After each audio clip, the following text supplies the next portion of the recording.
Olá pessoal, eu aqui novamente, né, dando continuação aqui na parte 2 da nossa videoaula. É um assunto muito longo e que eu não poderia falar tudo em uma única videoaula, porque ia ficar também muito cansativo para vocês, então eu resolvi dividir em duas partes.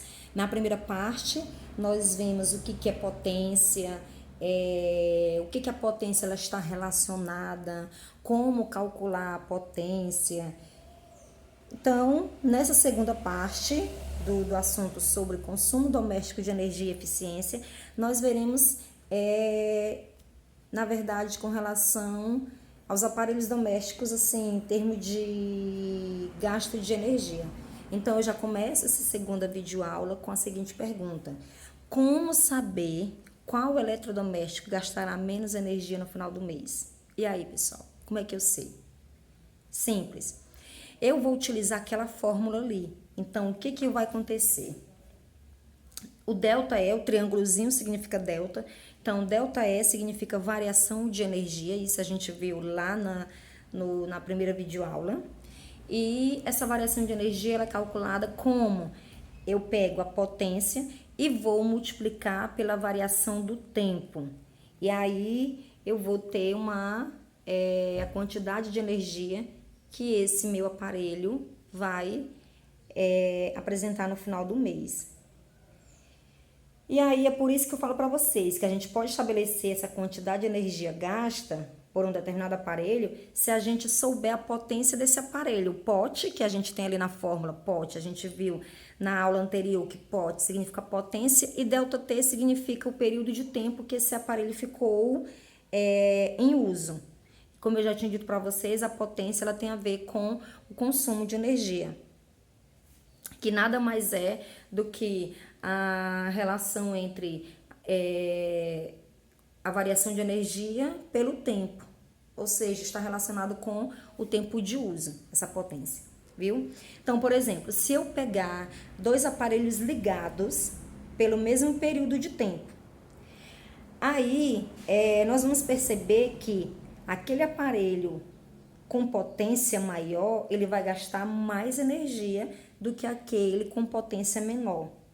Então, entre uma máquina de lavar roupa que é 1.500 watts de potência, que é aquele Wzinho que a gente viu na aula anterior.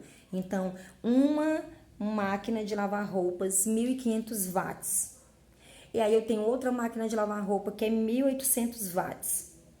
Eu vou colocar a mesma quantidade de roupa numa e na outra.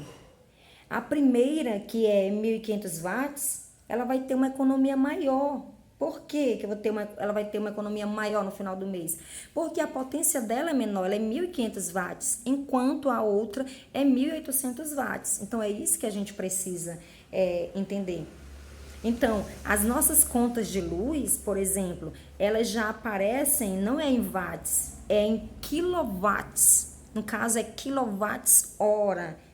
Como assim, professora? Porque vai ser uma quantidade de joules, na verdade já não vai ser mais por segundo, mas vai ser por hora. Então, a nossa conta de luz, ela vai ser em quilowatts hora. Professora, como é que eu sei?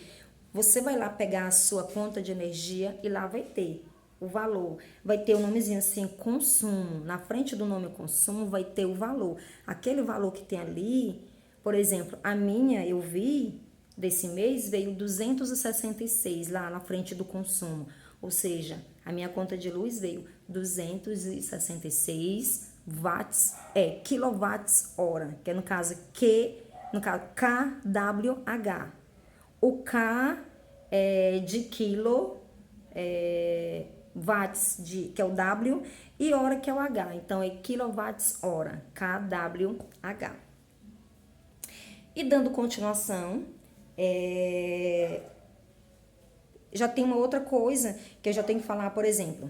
Pense aí em todos os aparelhos que você tem na sua casa, que possuem as maiores potências e por quanto tempo eles permanecem ligados. Então, comece a imaginar aí. Professora, é uma questão para a gente fazer, que você está falando, não, é só para você imaginar quantos aparelhos você tem na sua casa, o tempo que ele fica ligado e a potência que eles apresentam. Então, dá para calcular tranquilamente a questão do gasto de energia que eles trazem para vocês no final do mês, viu? Então, agora nós vamos para outro tópico que é eficiência das transformações energéticas. Não é, pessoal, não é somente o valor da potência que vai determinar quanta energia gasta por aquele aparelho, não. Então, não é só o valor da potência. Ah, professora, o meu ventilador aqui está dizendo que ele é 100 watts de potência. É esse valor aqui? Não. Não é só esse valor da potência.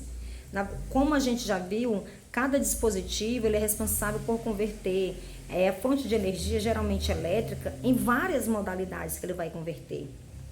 E aí, será possível transformar 100% da energia utilizada em algum aparelho em outra forma de energia? Quando a gente deixa um liquidificador, um aspirador em pó, ou qualquer outro aparelho que você tenha aí na sua casa, quando a gente deixa ele que funcione com um motor, a gente deixa ele ligado. Após um tempo, a gente percebe que aquele aparelho ele começa a esquentar.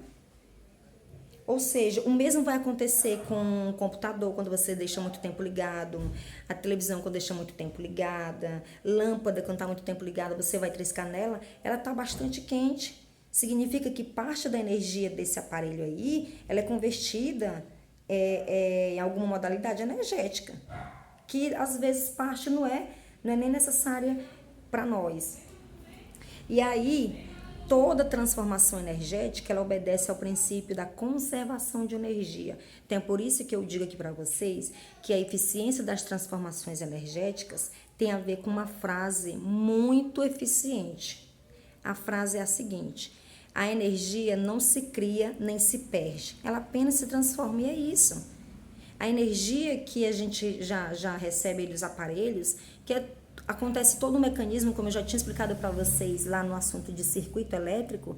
Então, aquela energia ela não se perde, ela não se cria, ela apenas vai ser transformada, por isso que é chamada eficiência das transformações energéticas.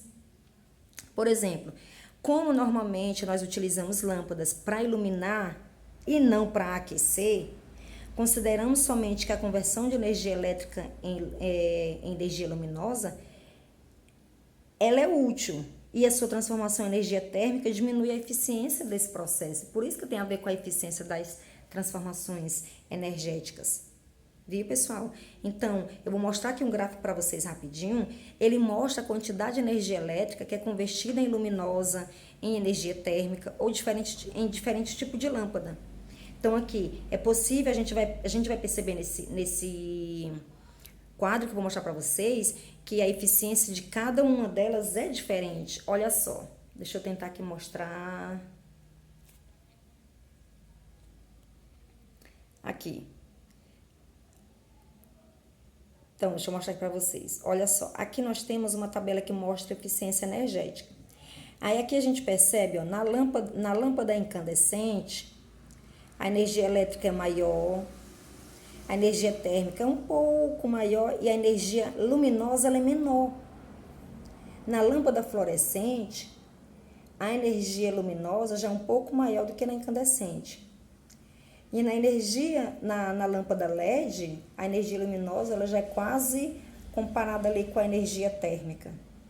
Viu? Então, toda transformação energética, uma parcela de energia consumida é transformada em energia que não é, na verdade, utilizável em energia, geralmente energia térmica. Eu vou mostrar também para vocês agora uma outra informação que é importante. Olha só aqui. Essa informação aqui, essa informação aqui que eu estou mostrando para vocês, ela vem, deixa eu tentar aqui. Ela vem nos aparelhos domésticos quando a gente compra, vem isso aqui. Isso aqui significa o quê, professora? Isso aqui, na verdade, é uma tabela que é colocada pelo Inmetro. Então, o Inmetro coloca essa tabela para mostrar para vocês que quanto mais for, quando o aparelho ele vem com essa letra A, significa que ele é mais eficiente. Ele é mais eficiente, Aqui foi retirado de um refrigerador, só um exemplo. Aí, esse aí significa que esse refrigerador ele é bem eficiente.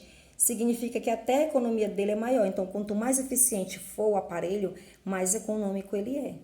Viu, pessoal? Então, aqui nós encerramos a nossa parte 2 e finalizamos a nossa aula sobre consumo doméstico de energia e eficiência, viu?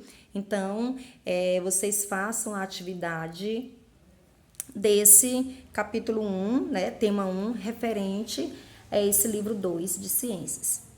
E até a nossa próxima videoaula.